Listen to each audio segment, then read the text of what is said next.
I want to thank Chris for putting this together. I think this is an amazing event. I'm a little embarrassed because I think the previous two talks pitched a more mathematical slant than mine. And uh, excuse me, my dog is now barking at my washing machine, and my son is trying to get the dog away to not disturb this talk. It's very funny. It hasn't happened all morning, just now. Right. So anyway, so the previous two talks I thought were amazing, and my talk is much more historical, just tracing the thread of how the ideas evolved from a real world problem into a lot of different current applications. And so I find it a little bit embarrassing because I really thought those talks were fantastic, and I should have probably pitched this at a much higher mathematical level.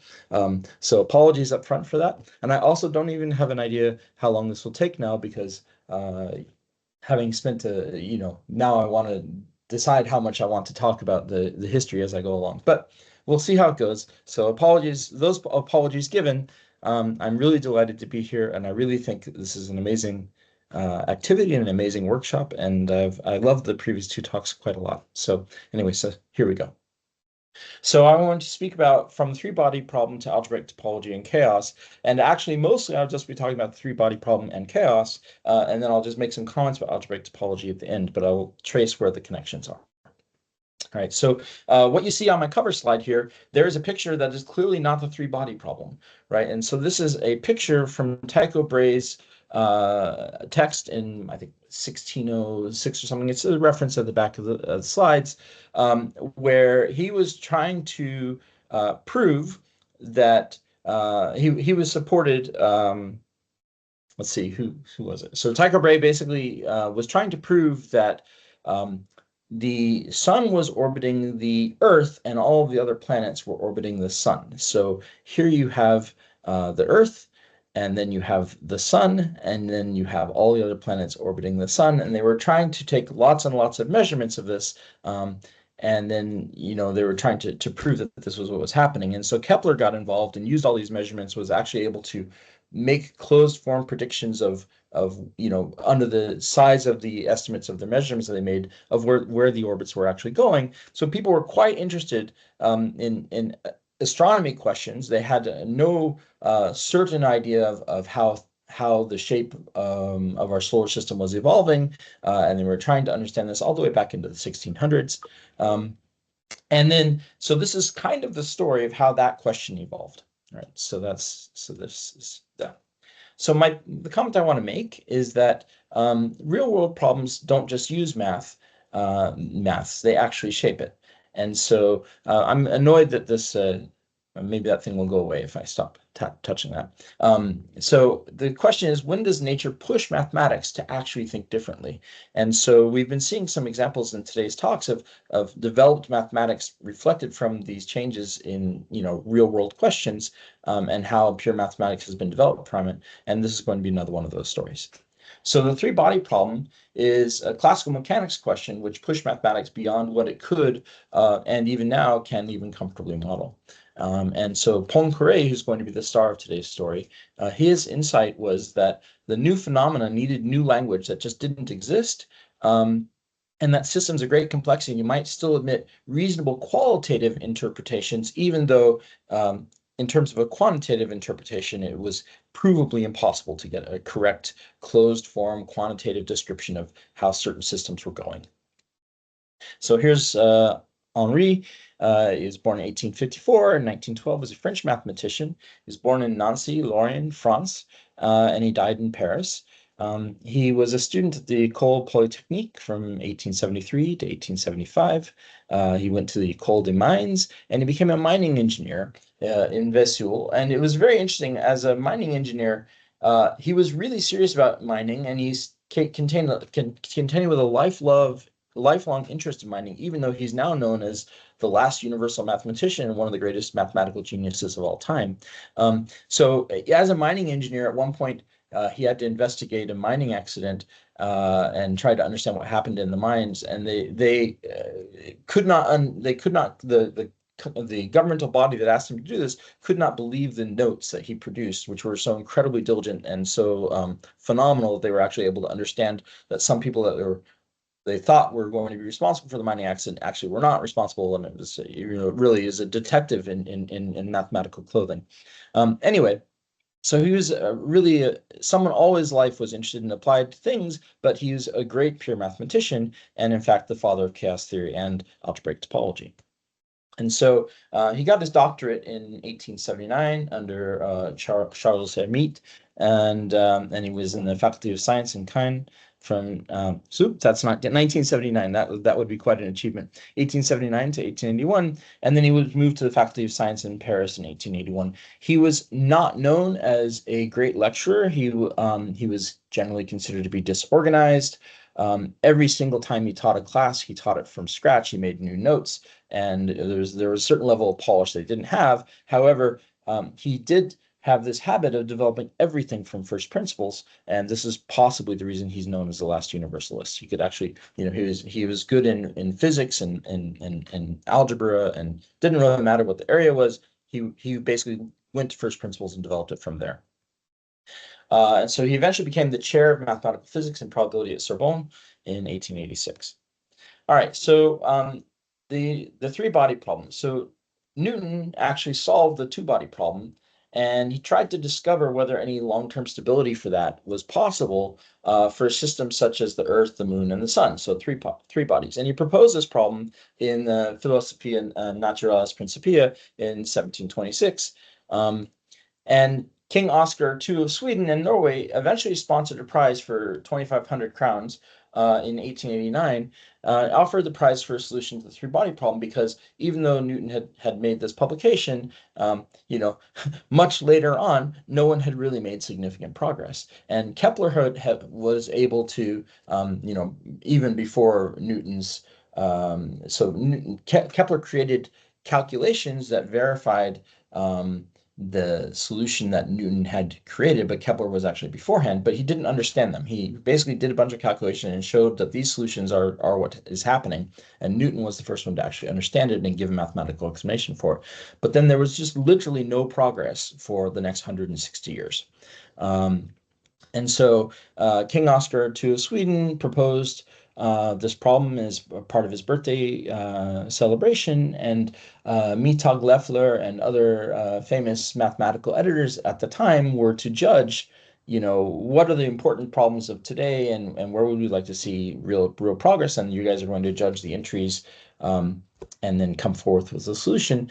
And Henri Poincaré's solution was totally incomplete. He didn't actually try to solve the three-body problem. In fact, he said, I consider three masses: the first very large, the second small but finite, the third infinitely small.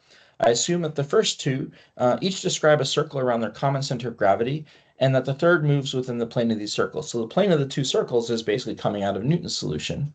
And then he's saying his third mass is going to be a point mass, and he's just going to introduce that point mass somewhere in the plane introduced by those circles. And that's the problem he's going to start with. He's going to give that point mass an initial velocity in that plane. He's going to give all 3 points initial positions, initial velocities within the plane, and try to solve that problem. And so he says this is example of this would be like the case of a small planet perturbed by Jupiter. He didn't say like. Of course, this is a translation anyway. So an example would be the case of a small planet perturbed by Jupiter if the eccentricity of Jupiter and the inclination of the orbits are disregarded. So there's so many different things that he's doing to simplify this problem. And then he quickly realized that even here there was no hope, because you could have an initial setup where one of the planets just immediately took off out into the universe and disappeared forever. So he also wanted to consider stable solutions where the initial setup didn't have any of the planets, for all practical purposes, escaping the gravitational pull of the other planets. And so these were his initial assumptions, and there was already a big reduction. But even with these initial assumptions, he was still light years ahead of everyone else. And there was no doubt when the 3 examiners looked at his submission, everybody was completely convinced that he won the prize and had gone forward the best out of everyone. So he received the prize, and then part of the prize was that there would be a printing in Acta Mathematica of this paper. And his paper was already 85 pages long. And then an interesting thing happened. It was Mittag Leffler was quite a flexible person, and so there were parts of Poincaré's document that he just didn't understand. So before, while Poincaré was still supposed to be anonymous, Mittag Leffler reached out and asked him, "Can you please explain this part of your document? Can you please explain that part of the document?" And so then another further 95 pages were added to the document in notes which was part of the correspondence between Poincaré and Mittag Leffler, which wasn't supposed to be there. And then there was a whole lot of politics around this because other people didn't like that confidentiality had been broken, and so on and so forth. So this is starting to look a little bit political, but the bottom line was, he was a clear winner, and they went to print the thing. So Mittag Leffler actually did the initial printing and released some of these documents around. And the reason I'm telling this story is that right here is where it takes a turn, which is basically responsible for gigantic breakthroughs in mathematics. So what happened was, every mathematician's worst nightmare: your paper goes out the door, it has been accepted, referees didn't catch a real error, and then it is out the door, and then somebody sees there's a problem. So in fact, one of the other editors working with Mittag Leffler was not able to figure out some of the calculations in the document, and so he asked Mittag Leffler. Mittag Leffler looked it over, also couldn't understand it. He wrote Poincaré. Poincaré originally thought this wasn't a big deal, and what the error was essentially this assumption that if you had a set of initial conditions and you had another set of initial conditions nearby, even if they didn't limit to some sort of periodic orbit, then they would asymptotically limit to the same periodic orbit. And this was sort of this kind of running assumption. But it was an assumption, and so there was a question of, like, can you actually prove this? And there had been an argument which was not complete, and so there was a big gap. And in fact, the gap was because the thing is not true. And so they realized this, and Poincaré was trying to solve it madly and understood that he actually couldn't fix the gap. He contacted Mittag Leffler and he said, "I can't fix this. I need more time." But Mittag Leffler had already spent the money printing the things and had actually circulated the documents to several different mathematicians. And so then it became a big to-do. So what they agreed was that Poincaré would pony up the money to pay for the first printing. He would write a new solution, fixing whatever the gaps were to the best of his ability. They would hush it up. They wouldn't say anything at all about the issues. And Mittag Leffler would go and get all of the circulated documents that he'd circulated from everybody that he'd circulated them to, and then they would just burn them. And then the new things would be produced. And Poincaré agreed to this on the condition that everything was actually destroyed, which Mittag Leffler did not do.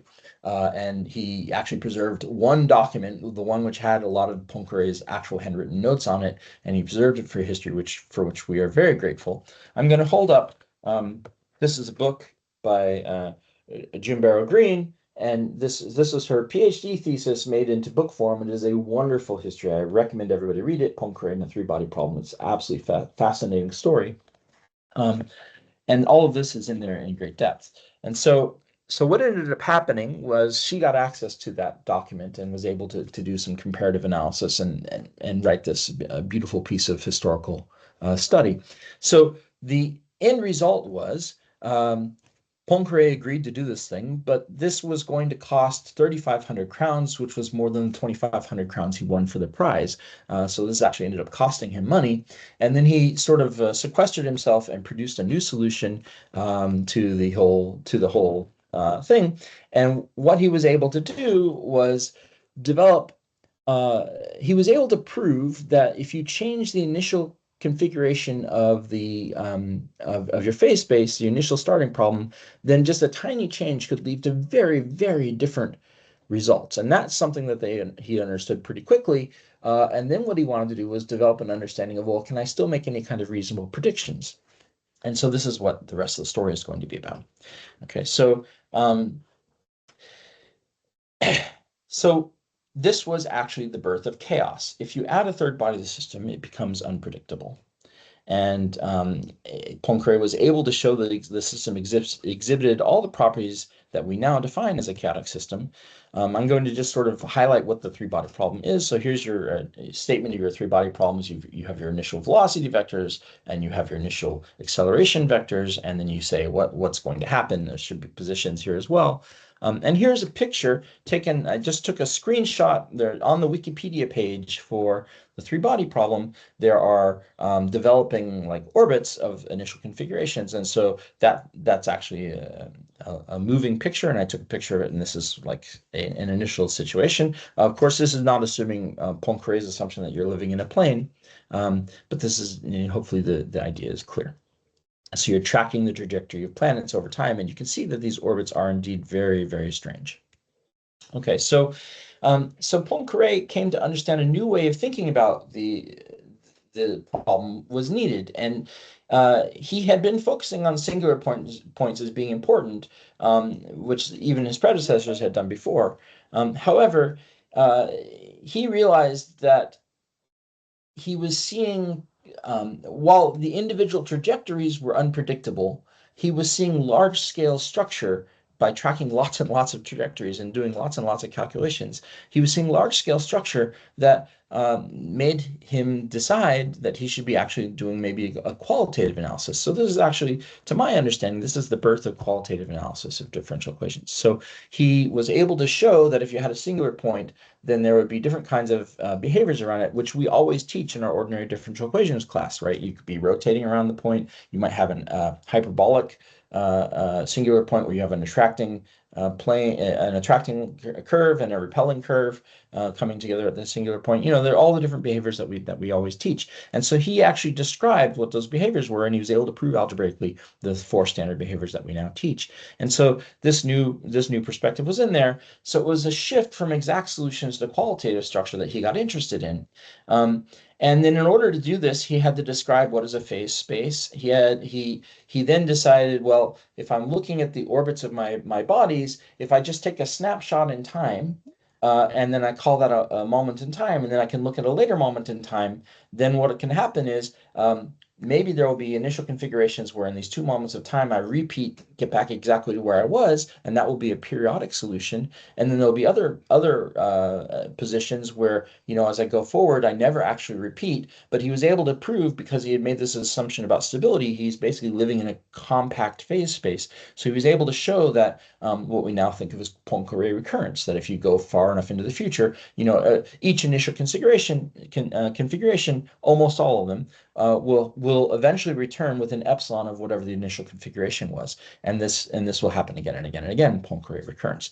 And then he started really getting interested in the flow geometry. So he would take sections and he would glue the sections to each other, and then think of the flow in between, and then he would build what we now think of as a mapping torus. And so then you have foliations, one-dimensional foliations living in the mapping torus. He got interested in the geometry of that and the topology of that, and that is how topology got developed. Okay, so anyway, so the long-term behavior, he was able to understand that you needed new tools for this sort of long-term predictions using some sort of short-term trajectory. And so he developed them, and most of those tools ended up being qualitative. Okay, so here's the main tool, which was the Poincaré section. So you're evolving your system, you take a slice in time, and then you look at where your initial configurations got to in that slice of time, and then you might have a later slice in time, and then you can glue those together and build the mapping section like I was talking about before. So many new ideas coming here, and he's really succeeded in abstracting this sort of concrete problem about, planets moving in space down into something where we can start to develop new tools, and then those tools were completely missing because there wasn't any topology at the time. That the qualitative analysis didn't really properly exist, and so he had to develop these new tools as well. Anyway, he did all of this in a fevered rush and produced the second document, which did eventually get published, which contained the birth of really formally chaos theory. And so remember that in chaos theory, at least there's not really a uniform definition as far as I understand it. Now, I'm a group theorist, okay, but my understanding is that people don't really believe in a particular definition of what is a chaotic system, not universally. But when I was at uni, I learned from Devaney's text, and so that text said, your system has to be sensitive to initial conditions. If you change the initial conditions a little bit, your total evolution of the system could be totally unpredictable from whatever your initial one was. You must be topologically transitive. So, almost all the initial configurations, if you give them enough time, will get close to any other initial configuration that you care to name. Um, so almost this is I'm being a little bit non-technical here because you have periodic solutions as well, and then you must have dense periodic orbits. Okay, so this is a huge sort of set of conditions that tell you, the third one says, your periodic systems are sitting there densely within the non-periodic systems, and the second one says that, whatever you start with, and except obviously these periodic guys, then if you give it enough time, it's going to get sort of close to anything else. The way the topological transitivity really works is you take a point, you take a neighborhood of a point, take some other neighborhood, and you show that in time, this neighborhood would get dragged across that neighborhood. Okay, so let me take a moment to show you some dense periodic orbits. Here we go. This is off the Wikipedia page, again, for the three-body problem. If you go down on the page, it's really a beautiful page. If you go down on the page, they have this running graphic. And these solutions here are periodic solutions to different initial configurations that you can have where you actually have periodic solutions. And, all of these are achievable. So Poincaré was very good at finding periodic solutions. He found tons of periodic solutions. But he also understood that when it wasn't a periodic solution, his sort of claim like that it would asymptotically limit to some understood periodic solution, that's where the original mistake was false, because if you could change your initial configurations just a little bit, then you wouldn't be going to the periodic solution that you would otherwise have been predicting. So here we have loads and loads of different periodic solutions which have extremely different looking dynamics. So this is the point I want to make.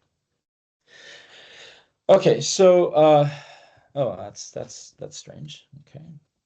That was actually jumping on the Wikipedia page unintentionally. I didn't know I could do that, so that's something interesting.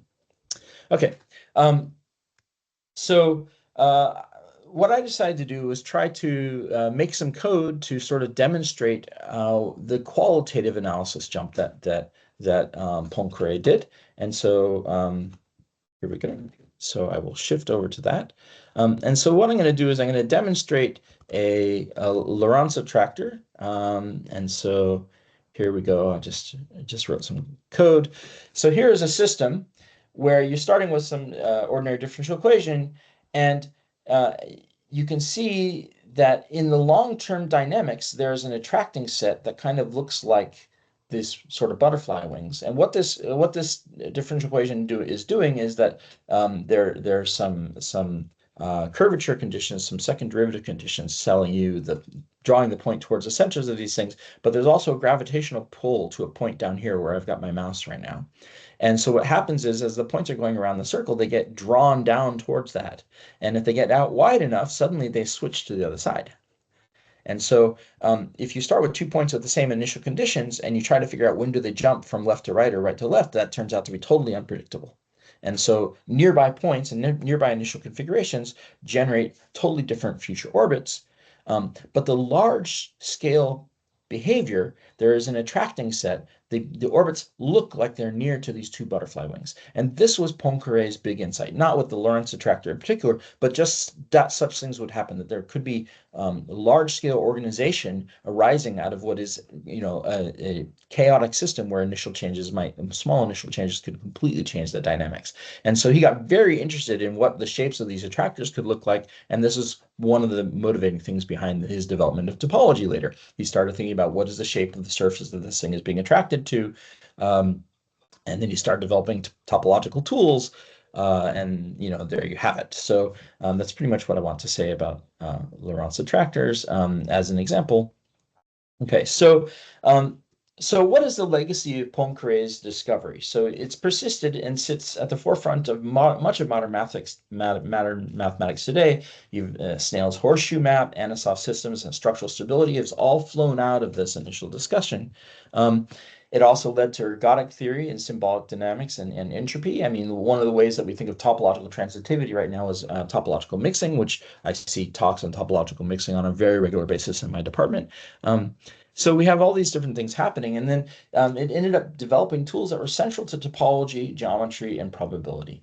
And in particular, we saw this talk earlier today, Ulrika's talk on persistent homology. And so persistent homology is a really great example of trying to pick out long-term structurally stable information, topologically stable information out of a dynamical system. And so this is just clearly the grandchild of Poincaré's original discovery. Okay, so the path we've gone is from astrology to topology. Celestial mechanics created topological dynamics, and then qualitative changes produced study of qualitative change produced new mathematics, and then this led to modern tools like persistent homology, dynamical zeta functions, and things of this nature. And so my point is that pure math is often born from messy physical systems where it's like an applied problem where the tools don't exist. We don't have the language. It's very difficult. And so abstract tools emerge from applied questions, and today's applied maths is tomorrow's pure maths. And that's everything I have to say. Thank you. Thank you, Colin. That was fantastic.